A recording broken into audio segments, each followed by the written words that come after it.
Muy buenas noches, queridos colegas y estudiantes de kinesiología. Ayer nos pasamos un poquito de la hora y hoy continuamos con el segundo tema. El magíster Ricardo Martínez nos va a desarrollar el tema sobre manejo de terapias no invasivas que tenemos que saber como kinesiólogos. El magíster, el colega Ricardo Martínez, es egresado, hizo una maestría en fisioterapia respiratoria y cardíaca en la Universidad Autónoma de Madrid. Él es miembro de la Sociedad Española de Neumología y Cirugía Torácica. Junto con el equipo científico elaboró un material muy interesante respecto al manejo de las terapias no invasivas, que en estos momentos está en revisión y muy pronto vamos a publicar también ese material.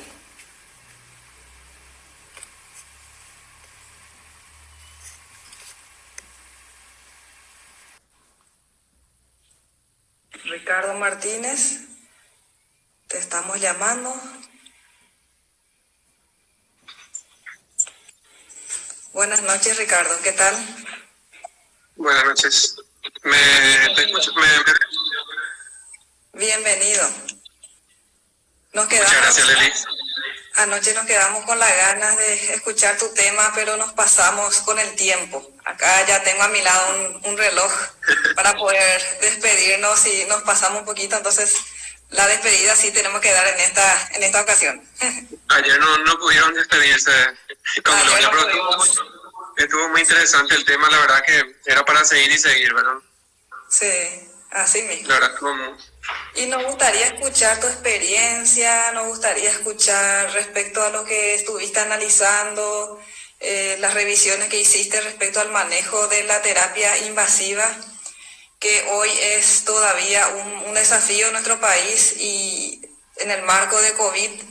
Es interesante saber si es una de las alternativas, cómo podemos utilizar y nuestro rol como fisioterapeutas en esa terapéutica.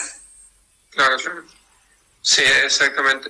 Las revisiones que estuve haciendo son de las guías tanto latinoamericanas, digamos, Sudamérica, inclusive, digamos, México, las guías de la Conferencia Mundial de Fisioterapeutas, ¿verdad? Que incluye Australia, Reino Unido, de repente también la gente de España que colaboró en la traducción del material y así, digamos, el contexto europeo.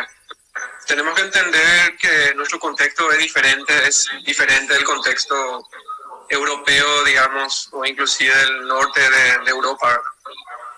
Y tanto es así que las guías en Sudamérica tienen esa diferencia fundamental con las del norte, en que, por ejemplo, las ventilaciones no invasivas, ellos directamente recomiendan no utilizar, ¿verdad? Aquí en Sudamérica, por no contar con la infraestructura, de repente con el equipo de protección o con personal capacitado que pueda realmente manejar ese tipo de paciente inclusive, y con esos parámetros, digamos, de ventilación invasiva, ¿verdad?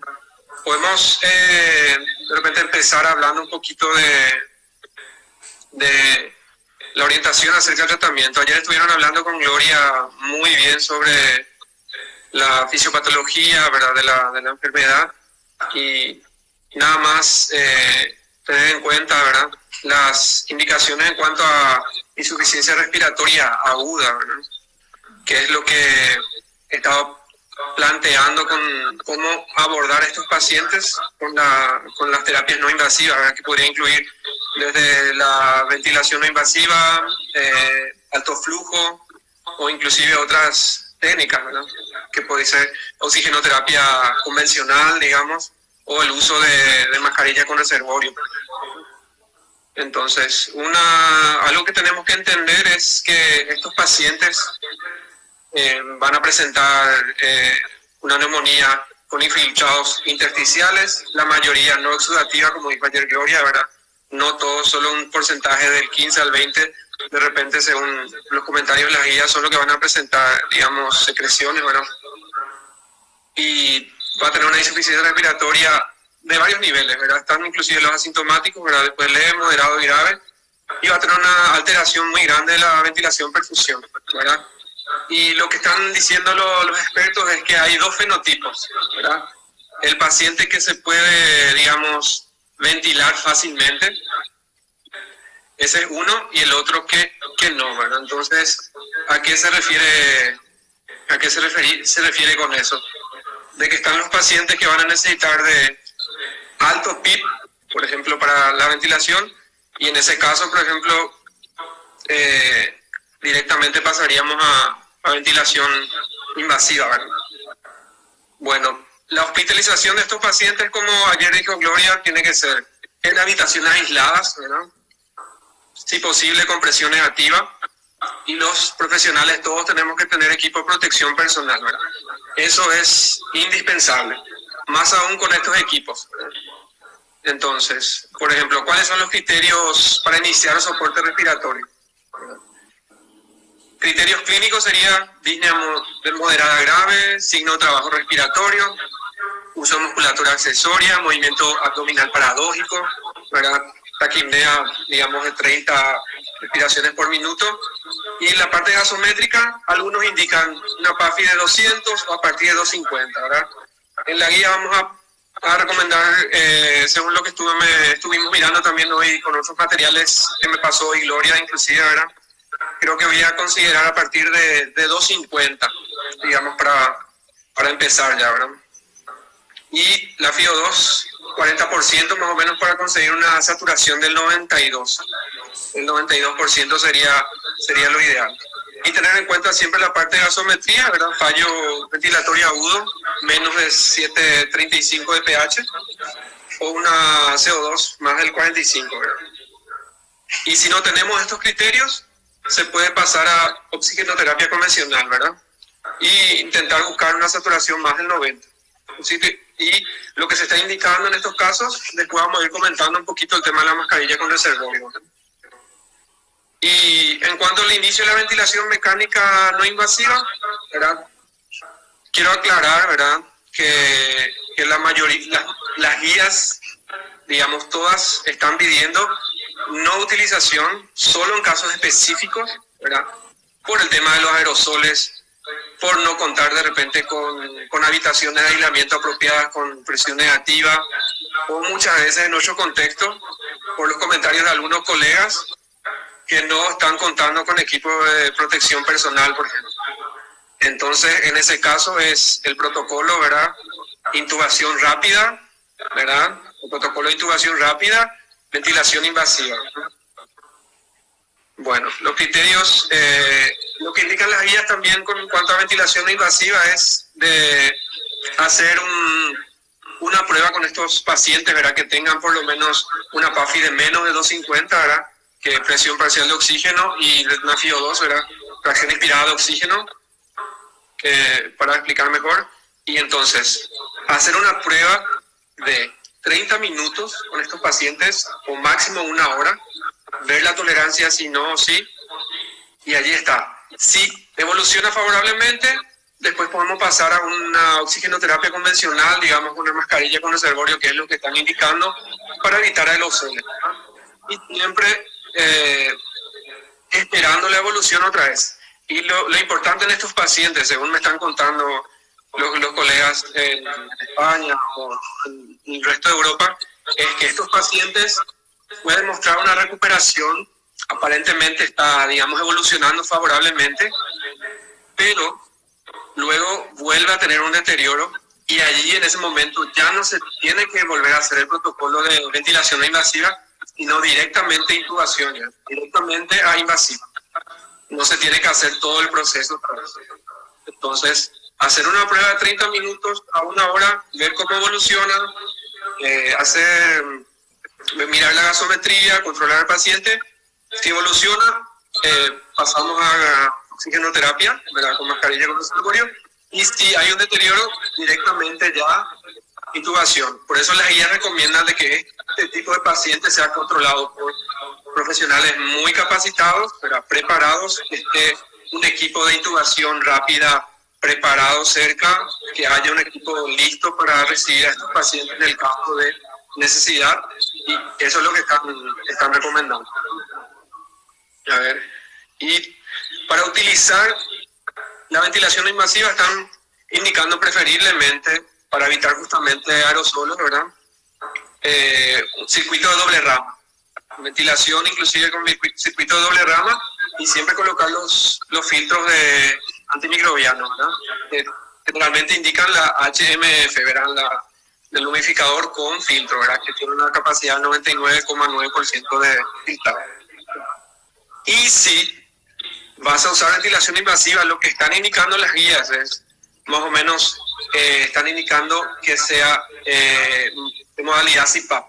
Con estos pacientes, lo que están indicando las guías son, intentamos CPAP, ¿verdad? Ventilación invasiva, no evoluciona, hay un deterioro, la PAFI va cayendo, directamente ya intubación. Eso es lo que están indicando las guías. Y si vamos a utilizar presión soporte más PIP, se tiene que usar presiones bajas, ¿verdad?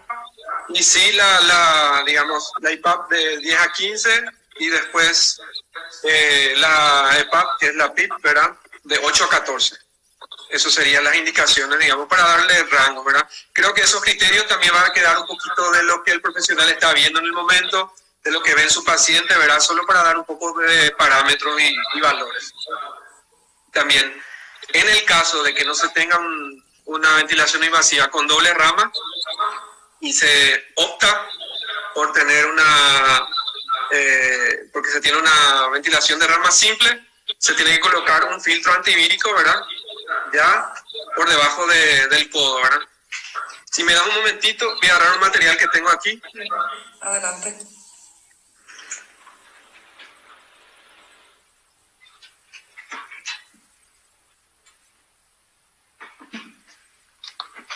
Bueno, lo que están haciendo allá, ¿verdad? Para utilizar, no tengo aquí, por ejemplo, ¿verdad? Las interfaces que usan allá, pero, por ejemplo, para utilizar una interfase, digamos, oro nasal o una interfase total, ¿verdad? Facial total, lo que están pidiendo ellos, utilizar el codo azul que no tiene válvula expiratoria y que la mascarilla tampoco tenga salida expiratoria, ¿verdad? Para controlar esa salida de aire, para poder filtrar a través de un filtro de EPA, por ejemplo, MF. Entonces, yo tengo aquí una interfase que es nasal, ¿verdad? Pero nada más para poder ejemplificar. Entonces, lo que se está haciendo allá es, la interfase, por ejemplo, tiene una válvula expiratoria aquí. Esto estaba prohibido, no debería ser. Pero nada más para mostrar. Debería ser un tubo azul que no tiene filtro. Entonces, se debería de colocar después del codo azul, digamos, un tubo en T, ¿verdad? Un tubo en T, así. Y para que tenga una salida filtrada, ¿verdad? Esto es un HME normal, ¿verdad? Pero debería decir uno que tenga un filtraje medio. Y aquí va la rama, ¿verdad? No sé si se ve bien ahí, Lelis. Sí, se ve bien, se ve muy bien. Para ejemplificar, digamos, cómo sería la secuencia para un circuito de una rama única, ¿verdad? Entonces, debe de filtrarse siempre toda la salida y, por supuesto, se tiene que fijar bien, sellar bien la mascarilla, ¿verdad? Por eso, la primera opción en estos casos, ¿verdad? La primera opción es la interfase helmet o casco, ¿verdad? Que tiene una entrada una entrada de aire y salida de aire, ¿verdad? Por doble rama. Entonces vos controlás eso y filtrás. Y ese tipo de casco no está muy disponible aquí en Sudamérica, ¿verdad? Entonces en Brasil, por ejemplo, se recomienda también el uso del helmet, pero no todos los lugares tienen el sistema público, no lo tienen, entonces ellos dicen, por eso prefieren no recomendar, porque si usamos una facial total o si usamos una nasobucal, va a haber fuga, o sea, el problema va a ser el sellado, dañar al paciente, con cuántas horas va a poder estar, hay que hacerle el cambio de la mascarilla, o sea, hay todo un protocolo allí y también, por supuesto, ¿verdad? El riesgo de producir aerosoles, de contaminar a tu profesional, ¿verdad? Hacer una contaminación entre los personales, Y por eso la mayoría de las guías dicen, como tenemos un sistema de salud no tan bueno como el europeo, con pocos profesionales, entonces vamos a cuidar esos pocos profesionales que tenemos y no vamos a usar ventilación invasiva, dicen por ejemplo en Argentina, ¿verdad? Y están procurando evitar al máximo.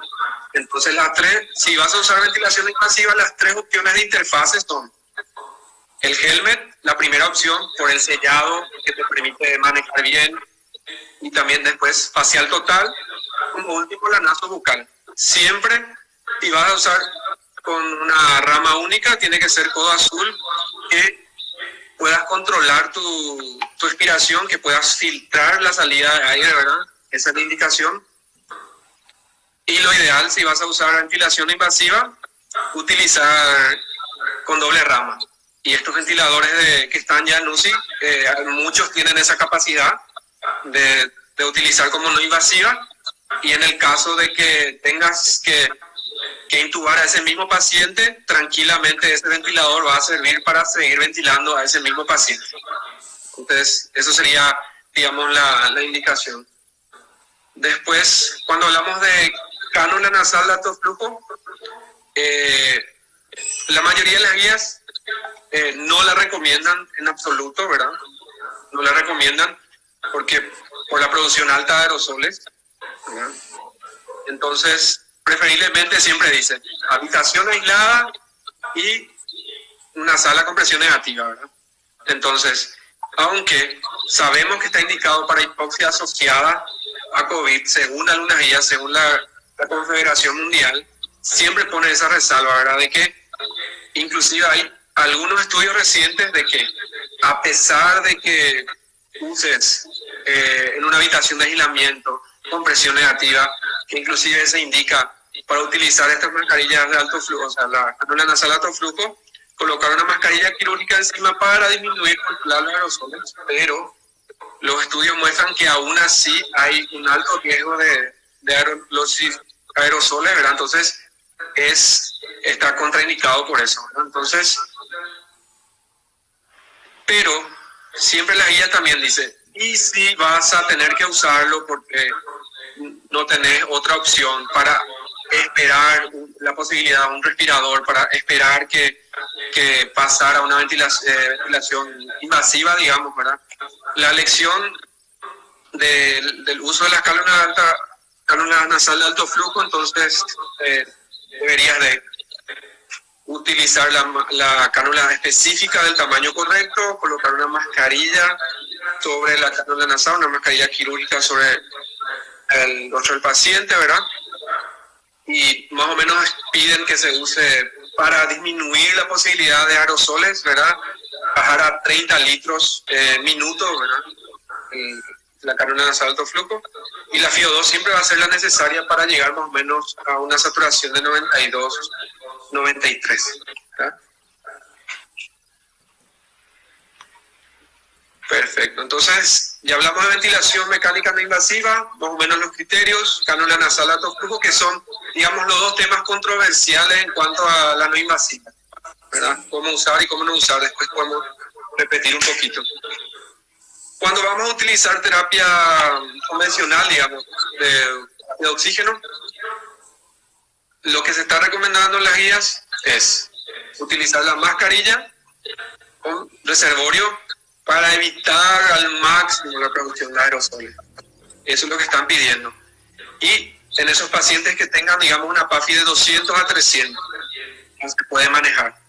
De repente un paciente más difícil, ¿verdad? Podemos utilizar, llegar a una no invasiva con CPAP, que es lo que más están indicando.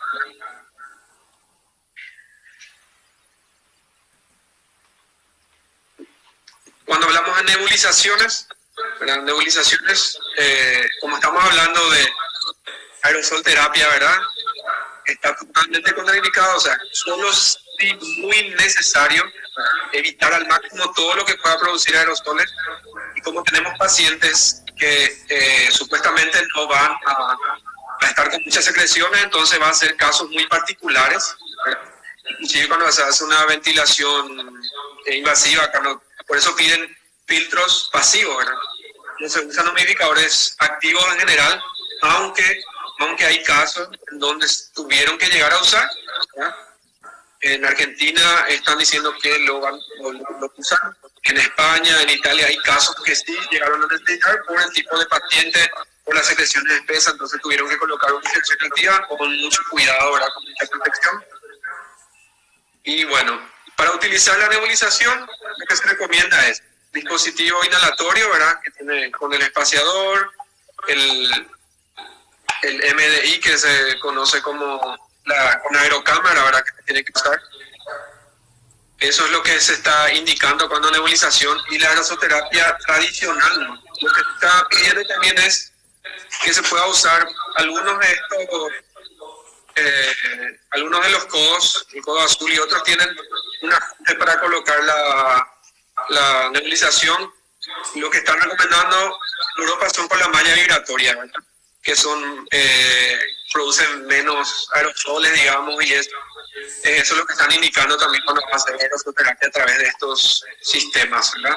O con pipeta bucal también, ¿verdad? En los casos que no están muy graves, entonces están haciendo aerosolterapia con nebulizadores con malla vibratoria y con pipeta bucal para evitar mucho aerosol, ¿verdad?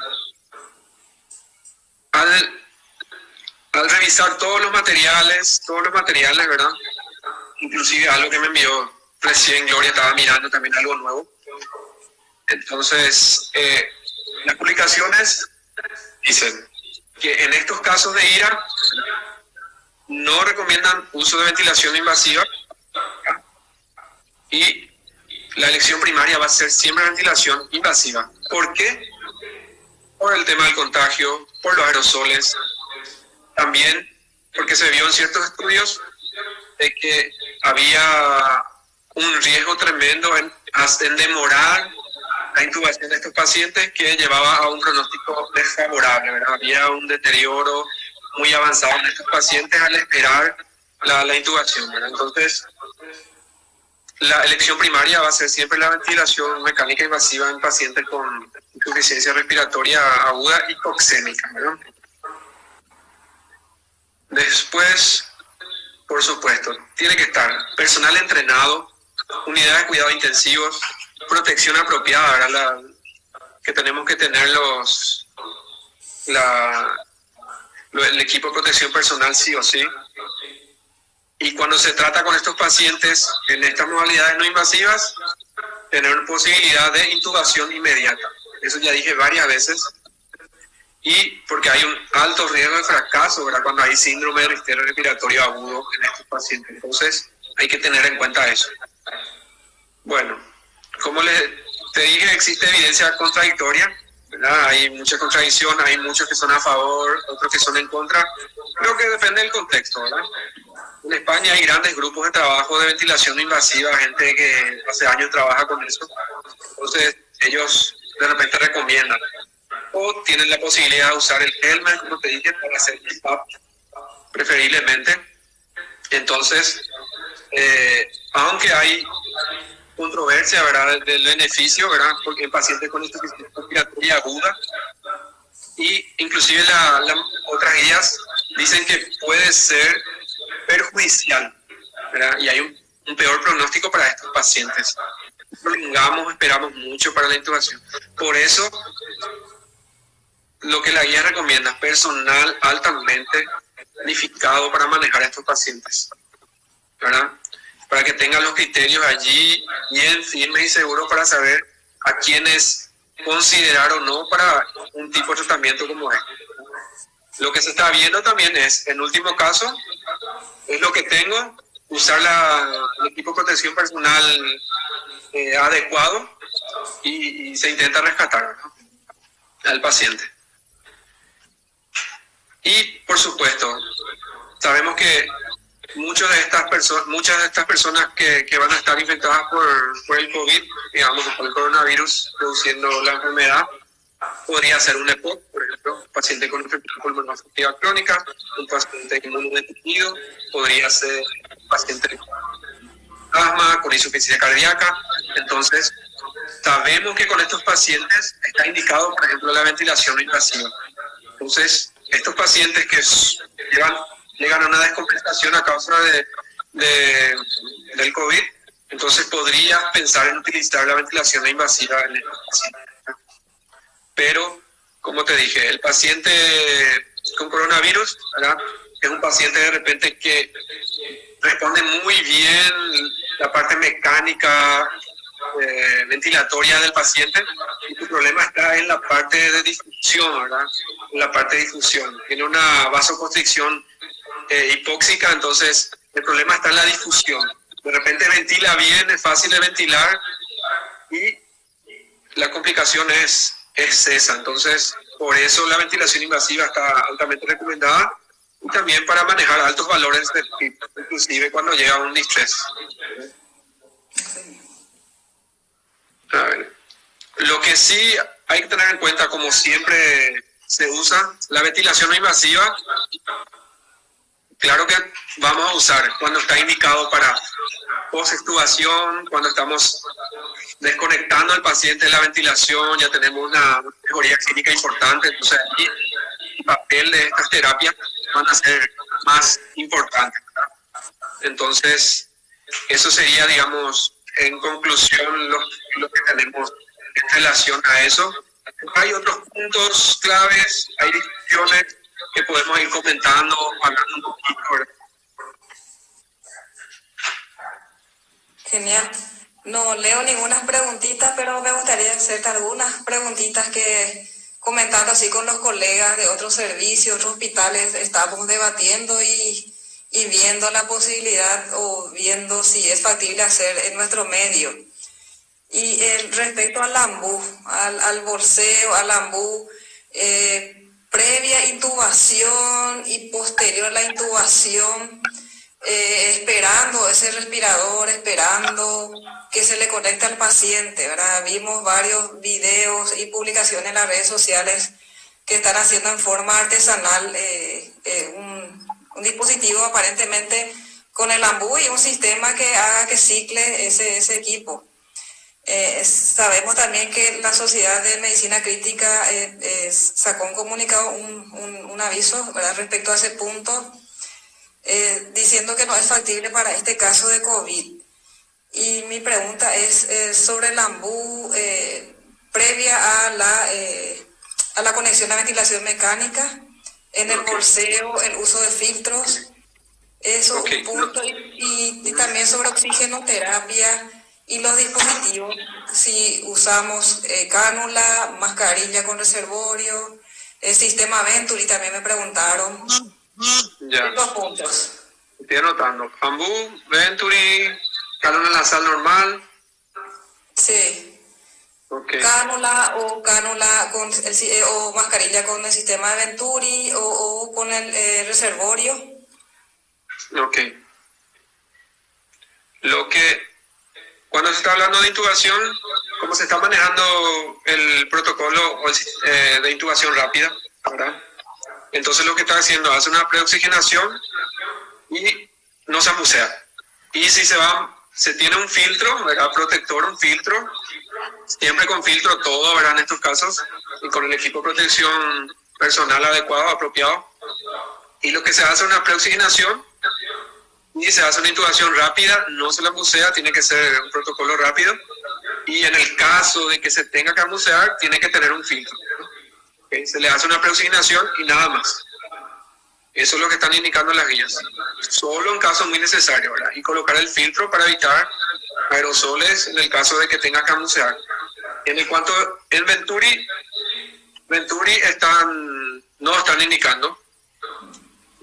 indicando, ¿verdad? Hay de repente algunos que van creando, improvisando cómo usar, ¿verdad?, con otro tipo de modalidades, ¿verdad? Por el tema, inventan un CPAP no mecánico que no es del respirador, entonces usan una válvula PIP, ¿verdad?, que tiene de repente de 2 a 10 o algunos tienen de 5 a 15 en España. Entonces lo que hacen es adaptar, digamos, una de oxigenoterapia normal, le colocan adaptadores, filtro, y por debajo del filtro colocan, digamos, lo que sería el Venturi para el Egipcio 2, pero todo filtrado siempre, ¿verdad? Pero no se recomienda la guía del Venturi, ¿verdad? Lo que la cánula nasal convencional, si vas a usar, recomienda poner siempre una mascarilla quirúrgica encima. Siempre que tengas algo que va a tener un poquito de aerosol, le va a tener fuga, entonces colocar una mascarilla quirúrgica, algunos inclusive dicen una N95 para colocar al paciente, ¿verdad? Una mascarilla encima de estas cánulas nasales. Y lo que sí indican las guías mayoritariamente es la mascarilla con reservorio. Eso es lo que, para oxigenoterapia convencional, qué sé yo, hasta 5, 10, 15 litros, dependiendo, ¿verdad? Si es más, ya deberías de pasar a CPAP, digamos, ¿verdad? No recomiendan cánula nasal de alto flujo, pero sí reservorio. Y muchos inclusive, por ejemplo, la guía del Hospital Italiano Argentina dice es más por el reservorio en pacientes con PAFI de 200 a 300 y luego ya, si menos de eso, intubación directa. Ni pasan por no invasiva, no pasan por otros. Y sin embargo, la guía brasilera o el equipo que se conformó hace poco de profesionales de España, México, creo que Chile y Brasil, que sacó un material de estos días nomás. Ellos, por ejemplo, sí piden oxigenoterapia convencional, vas probando si evoluciona o no. Si no, pasas a CPAP de 8 a 10, a PIP con PIP de 8 a 10, ¿verdad? De CPAP de 8 a 10, y ahí ves la evolución, 30 minutos, una hora, y si no hay mejoría, ya pasas a intubación rápida, ¿verdad? Y si hay mejoría, volvés a tu mascarilla con reservorio, haces la oxigenoterapia. Si se mantiene bien, si hay un deterioro otra vez, ya directamente, digamos, intubación, ¿verdad? Entonces esa es la secuencia. Oxigenoterapia, CPAP, sí, invasiva, ¿ok? Es el protocolo. Si hace oxigenoterapia, hay un deterioro, pasa a no invasivas haciendo CPAP, le recuperas al paciente, vuelve a oxigenoterapia, digamos, la mascarilla con reservorio. Nunca se llegó a intubar, pero porque pasaste de oxigenoterapia a CPAP, volviste a oxigenoterapia porque supuestamente mejoró, pero comenzás a ver un deterioro y directamente intubación. No haces más la secuencia de no invasiva. Eso es lo que están recomendando. Porque lo que están viendo los colegas ya en Europa, ¿verdad? Es rápido el deterioro de los pacientes. Ves de repente mejorías engañosas, o también lo que ves con ventilación invasiva o con alto flujo es que ves una saturación de oxígeno espectacular, pero la haces PAFI y está pésimo, ¿verdad? Entonces hay que tener muchos criterios, porque inclusive hay pacientes, colegas, que están... Tengo pacientes aquí en el hospital que tiene PAFI 150, pero le miro y su clínica está espectacular, ¿verdad? Y casos así, ¿verdad? Entonces hay que estar muy atentos, hay que estar siempre poniéndose al día con esto, porque la información va variando día a día por la experiencia de los colegas que están aquí en Sudamérica, ¿verdad? Entonces hay que estar siempre manejando esos criterios, y lo que sí se tiene en cuenta con estos pacientes es manejar los criterios de distrés respiratorio, ¿verdad? Porque esos son los criterios, ¿verdad? De ventilación no invasiva con volumen protector, ¿verdad? De repente de 4 a 6 ml por kilo, ese tipo de cosas, ¿verdad? Creo que en otra charla va a hablar la colega también de ventilación invasiva en otro día, ¿verdad? No sé qué más podríamos... Genial. Y respecto a la ventilación no invasiva, hay colegas que están haciendo, no precisamente en COVID, pero que manejan y están haciendo ventilación no invasiva tanto en el privado y en el público. Uh-huh. Y en el caso de que, y también el protocolo del Ministerio de Salud, en el primer punto ellos mencionan no definitivamente la no invasiva, pero en el manejo clínico, al final del protocolo del Ministerio, cita las situaciones donde sí se puede aplicar la ventilación no invasiva. Uh-huh. Y así como mencionaste, cita en pacientes con POC, fibrosis pulmonar, pacientes con algún tipo de patología, pero que no estén en el estadio crítico agudo de la enfermedad. Así y también cita en en las post-extubaciones, o sea que posterior a la extubación, para que el paciente no se intube de vuelta como un rescate de esa ventilación no invasiva. Y bueno, no sé si nos querés contar un poco de tu experiencia sobre el manejo de la no invasiva respecto a los insumos. ¿Estamos nosotros preparados respecto al equipamiento, respecto a capacitación de colegas? Entiendo. Me consta que hay colegas que ellos preparan el equipo, ellos hacen el seteo y son dueños de esa terapéutica, pero hay lugares realmente donde todavía no trabaja el kinesiólogo en ese aspecto. Y me gustaría que comentes un poquito tu experiencia sobre el manejo específicamente de BNI. Independientemente tengamos un COVID o entre en ese grupo en donde sí. Claro. Yo creo que aquí en general es todo muy nuevo, ¿verdad? No tenemos mucha infraestructura, a lo mejor en este privado va a tener gente que maneja eso. En el público de repente hay también, pero no tenemos, digamos, para resumir, el gran problema en este caso es que puede pasar como en otros países, tener un sinnúmero de pacientes, ¿verdad? De pacientes infectados, te veas saturado, ¿verdad? Entonces en esos casos vas a tener que manejar ciertos criterios, por eso preparamos la guía, ¿verdad? A pesar de que muchos nos recomiendan, y todas las guías dicen, no recomendamos, pero si es lo que tenés, si es lo que va, con lo que podés rescatar, tenés que tener un equipo de protección apropiada y todo eso, entonces tenemos que manejar por lo menos los criterios de que, y sí, voy a tener que usar, ¿verdad? Y lo que vamos a tener, tenemos que tener en cuenta es aquí en Paraguay, al menos por lo que veo, ¿verdad? No va a ser de aplicación tan fácil si es que llegamos a tener muchos pacientes, ¿verdad? No creo que demos abasto.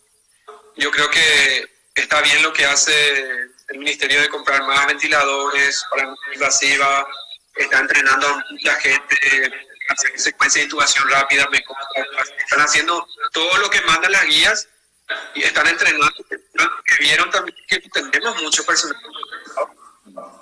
Primeramente porque no estamos acostumbrados a tantos pacientes, digamos, difíciles así en masa, y asusta un poquito ver lo que pasa en otros países.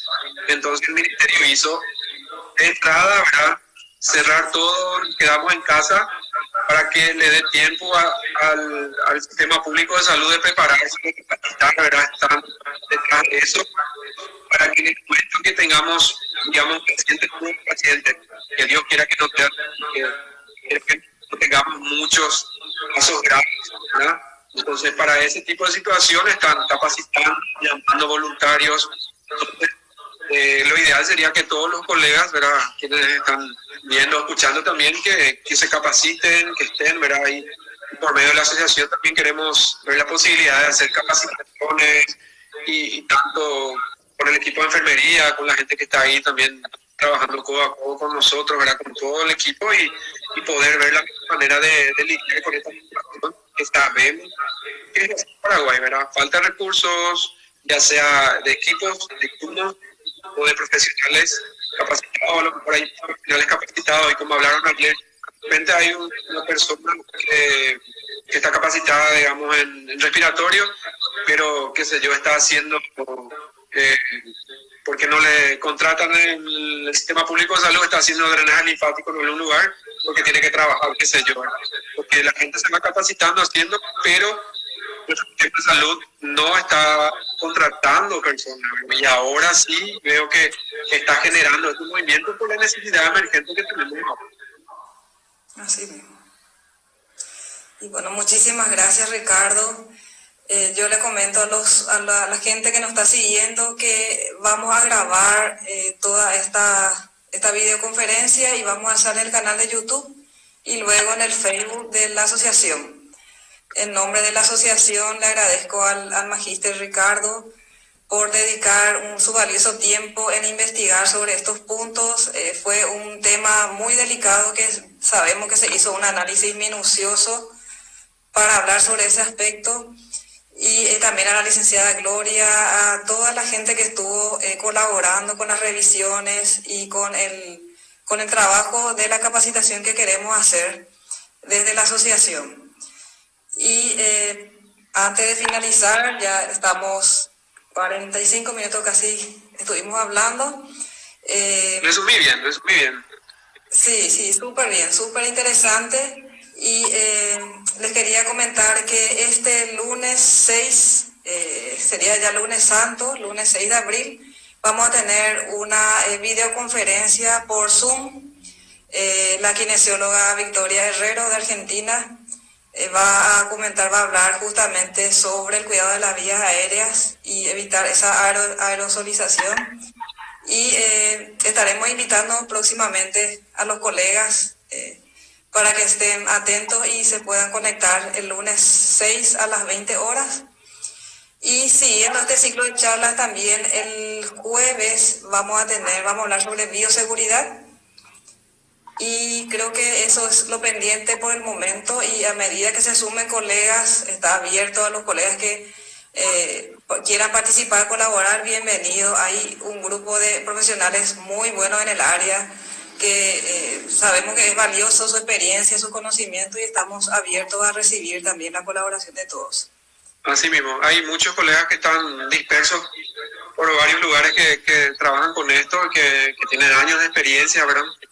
Y nos vendría bien en este tiempo poder juntarnos y sacar cosas, capacitarnos, actualizarnos entre todos, apoyarnos. Y este es el momento donde necesitamos trabajar unidos para ayudar en situaciones como esta, ¿verdad? Muchísimas gracias, Leli, por la oportunidad. Espero que la gente haya entendido. Cualquier cosa pueden consultar en la asociación para en breve recibir el material. Estábamos corrigiendo, revisando, actualizando. Inclusive hoy tuvimos materiales nuevos que ver. Entonces, espero que pueda salir en breve la guía sobre este tema y que en otro momento se va a hablar sobre ventilación invasiva, prono. Hay muchas preguntas sobre eso, cómo usar, cuándo no, y los criterios, ¿verdad? Entonces, creo que en los próximos videos en vivo van a hablar sobre ese tema. Así mismo. Muchísimas gracias, Ricardo. Vamos a estar gracias a en vos. contacto cualquier momento. Dale, Nos Leli. despedimos entonces y continuamos la próxima semana. Excelente. Vamos a estar pendientes. Vamos a estar pendientes. Chao, Chao, chao. chao.